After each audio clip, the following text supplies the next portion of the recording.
chief Hackett has given his verdict on the timing of Liverpool midfielder Ryan Gravenberch's upcoming ban.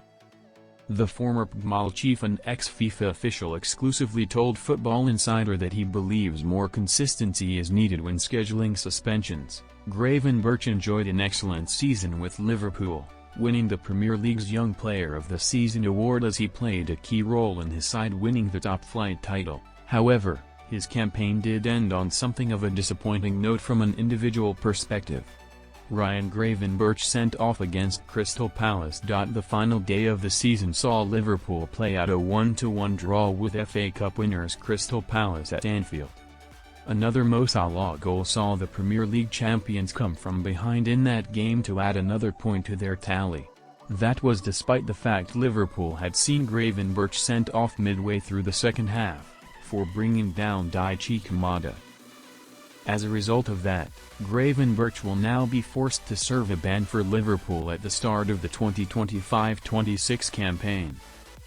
As Premier League champions, their first game will be the Community Shield against Crystal Palace at Wembley on 9th of August. However, Gravenberch's ban will only come into force for the first game of the Premier League season a week later, as the Palace clash is technically a friendly, a situation Hackett has now questioned.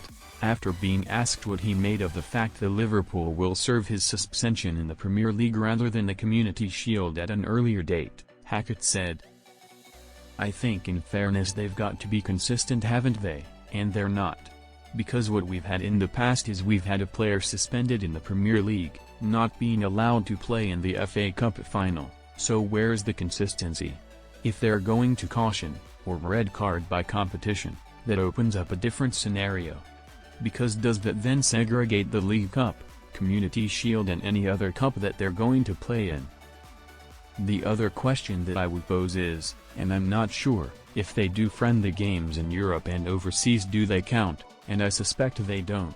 But you can have a suspension overseas in a friendly game, and that counts in terms of the English game if you're sent off.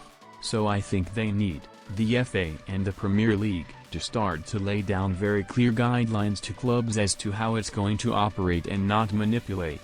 It may already be in place, but they've certainly not come out publicly and said that.